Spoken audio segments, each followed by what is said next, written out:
Salut tout le monde, c'est la fin, on se retrouve pour une nouvelle vidéo Lego Magazine. Aujourd'hui, magazine Lego Ninjago Legacy du mois de juillet 2025. Un magazine qu'on attendait évidemment de par ses mini-figurines, puisque aujourd'hui on va avoir le premier membre des 5 bannis dans le magazine. Et évidemment, c'est une figurine de fou, c'est Drix. Ah, fallait s'y attendre, elle est disponible dans tous les sets de la vague. La figurine la plus courante de 2025, même devant Brazera.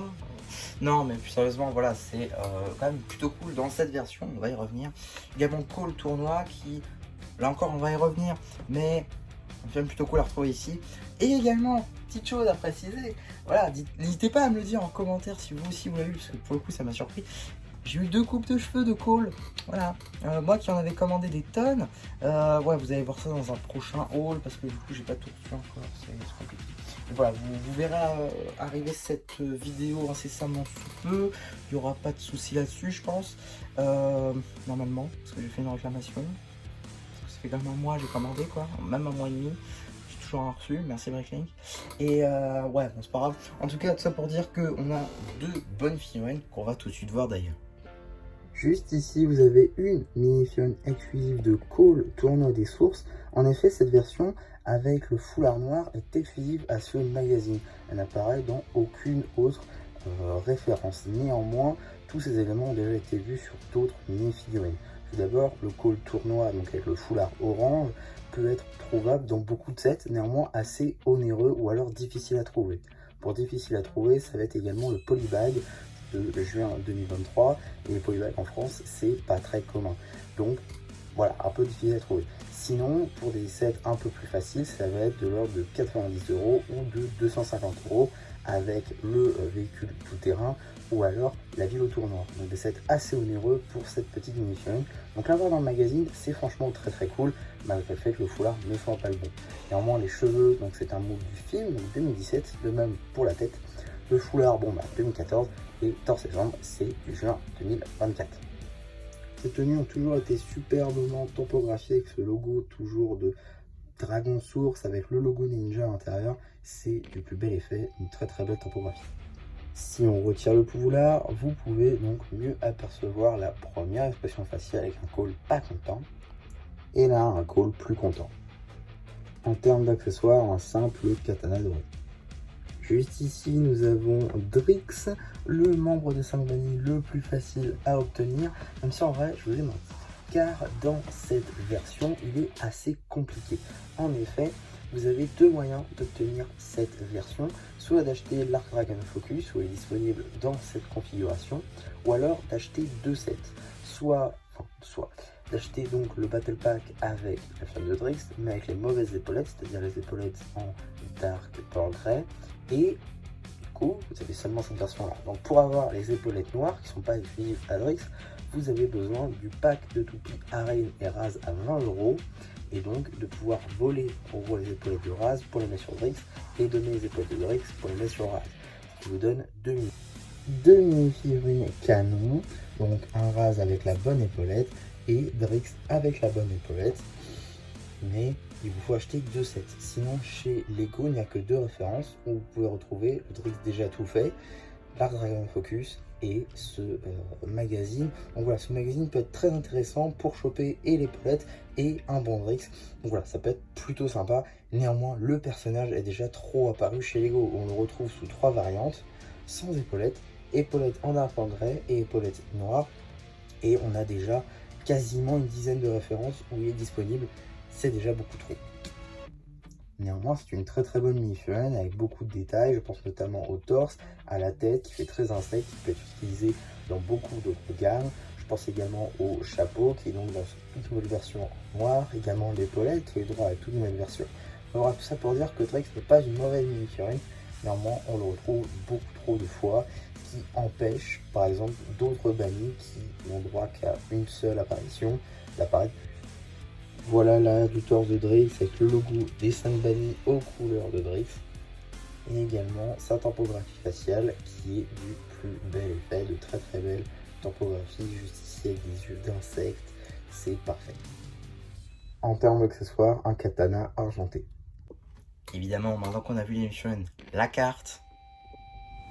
Juste ici, vous avez la carte en édition limitée numéro LE20, Kai légendaire édition limitée. Elle appartient à la série 8 de cartes à collectionner, Lego Ninjago Dragon Rising, Lune de sang. Et donc voilà, maintenant qu'on fait le tour des diverses surprises, on va pouvoir très rapidement regarder la petite boîte en métal. Alors je dis très rapidement parce que j'ai l'habitude, mais il y a quand même des choses à dire. Effectivement, ils ont changé un petit peu on va dire, la déco autour des personnages. On a toujours les deux personnages qui se font face. On a un petit éclair pour marquer l'opposition, plutôt sympa d'ailleurs. On a effectivement un petit truc métallisé Ninjago Legacy. Voilà, petit logo de Cole versus le logo de Drix. Tête de Cole, où on voit un peu plus tout son visage plutôt que ses yeux. Et de même pour Drix. De l'autre côté, on a les mentions légales du sexe ainsi que le petit numéro d'item qui permettra de le rajouter à votre collection Brixet ou tout simplement d'obtenir les instructions sur le site de Blue Ocean.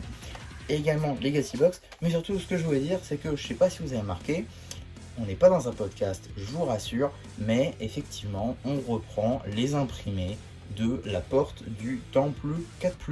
Donc c'est plutôt cool, hein, sorti donc en ce début d'année évidemment. Donc la porte 4+, qui était donc un moule de porte en fait tout fait, il y avait une impression dessus, un peu de porte de bois avec des têtes de dragon, c'est la même. Donc voilà, c'est plutôt cool en vrai qu'ils reprennent un peu des éléments des sets pour faire la déco, j'aime beaucoup, et c'est sans doute l'une des plus belles boîtes, pour l'instant en tout cas, en métal de Ninjago Legacy. C'est vrai que j'aime beaucoup cette nouvelle boîte.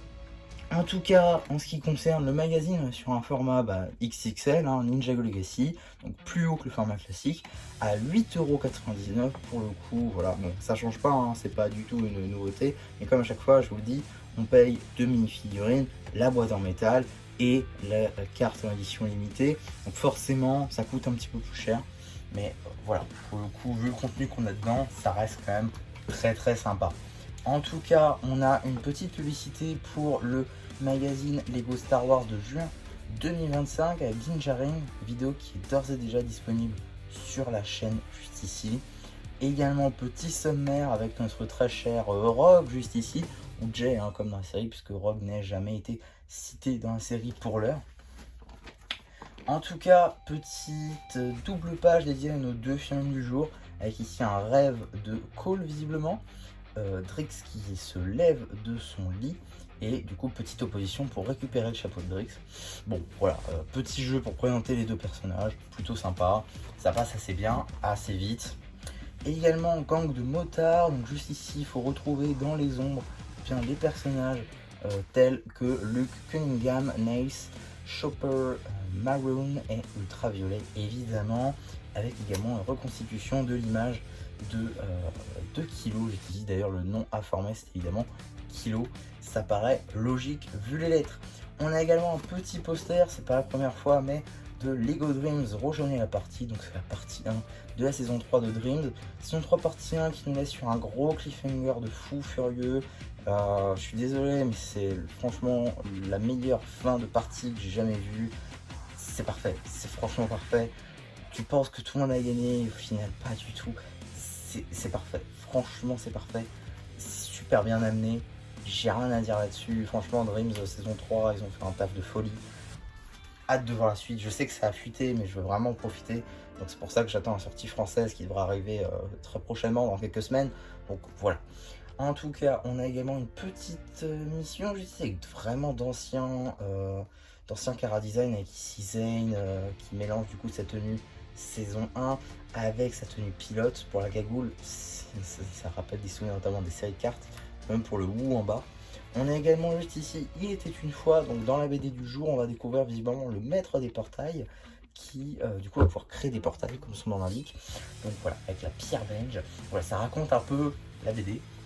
La BD qui est juste ici du coup, hein.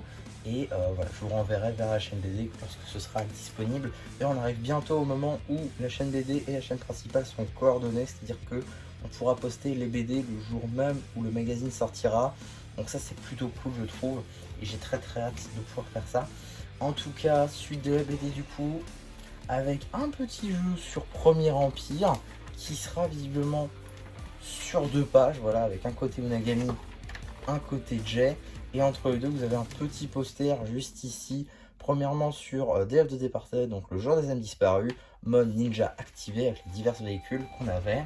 Et ici, à toute blinde avec les squelettes, avec du coup des véhicules du pilote. Là on est vraiment dans du Legacy, plutôt cool.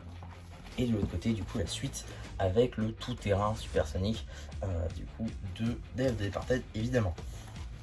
On retrouve également juste ici la suite de la BD qui met en scène le maître des portails. Suite encore une fois avec le maître des portails qui est en fait ce gars-là. Ouais. Ouais. Et suite et fin ici de la BD avec du coup une petite page jeu sur Shintaro avec, j'imagine, une carte des grottes, pourquoi pas, ça peut être sympa. Et ici, voilà ce qu'on peut retrouver dans les caves, donc des araignées, des chauves-souris et des épées de guerriers déchus. Suite de l'histoire de la saison 13 racontée juste ici, hein, dans ces pages. Voilà, avec visiblement, je pense, ça doit être la fin de l'épisode 7, la fin de l'épisode 8 peut-être plutôt. La fin de l'épisode 7, c'est justement eux qui tombent. Évidemment, après l'avènement, Vangelis qui annonce qu'il est sorti au crâne. Attention, spoiler 2020. Et également de l'autre côté, on a un petit abonnement donc pour Ninjago qui comprend le Dragon Rising et le Ninjago Legacy pour 47,50 €. Donc 7 numéros. On continue juste ici avec une petite double page dédiée cette fois-ci à saison 11, le chapitre de feu et de glace. Cette fois-ci, on est vraiment plus sur du chapitre de glace qu'on doit enchaîner, enfin, on joue Kai, j'imagine, contre l'empereur de glace, donc Zane, évidemment. On va te retrouver, Zane, évidemment, puisque Zane est totalement perdu hein, en tant qu'empereur de glace. Avant de passer au prochain numéro, on va évidemment parler un petit peu des petites publicités juste ici, en passant par une petite publicité pour Ninjago Dragon Rising, évidemment. Prochain magazine, j'ai déjà tourné, mais je vais sortir le magazine dans l'ordre de publication. J'ai beaucoup de magazines au même moment, donc je vais tous les enchaîner dans l'ordre de parution. Donc celui-là devra arriver dans les derniers, parce que je l'ai vraiment pris dans les derniers, parce qu'il est sorti le 9, et au moment où j'enregistre, on est le 11, donc voilà. Et en ce qui concerne la deuxième, ce sera pour le premier magazine que je vais sortir normalement, qui est donc le magazine Minecraft, juste ici, deuxième du mois de juin, voilà. Et du coup, qu'est-ce qu'on a dans le prochain magazine Ninjago Legacy? Nous avons donc Éclaireur Draconique vs Zane, qui sort donc le 3 septembre avec la carte numéro LE28. Oui, non, c'est bon, pardon, j'allais rebondir sur ça, mais en fait, c'est parce que c'est la même chose. Alors, les figurines du magazine, ça peut être plutôt sympa. Éclaireur Draconique, bon, c'est dommage pour l'armure. Sinon, moi, je suis plutôt content parce que j'ai besoin de têtes d'éclaireur draconique pour des customs. Évident, je pense, puisque vous savez, on n'est pas sans savoir que j'ai fait un mock village draconique. Et donc, j'ai besoin de faire tous les habitants qu'on a vus dans la série. Et il me manque 2 têtes de draconique éclaireur comme ceci. Donc, il y a moyen que je peux prendre 2 magazines. Comme ça me fait 2 cartes en édition limitée pour ma seconde série. Et également, ça me fait 2 Tournament Zane. Un pour faire sa version sans foulard. Et un autre pour faire sa version cagoulée. Parce que j'ai des Zane en double Mech Pilot grâce au magazine Ninjago Legacy avec le garde du temple. Donc voilà, pour le coup, c'est plutôt cool comme magazine. Personnellement, moi, ça me va amplement. Parce que ça m'évite d'acheter la moto de Zane plusieurs fois. Donc ça me va amplement. Franchement, je suis très content.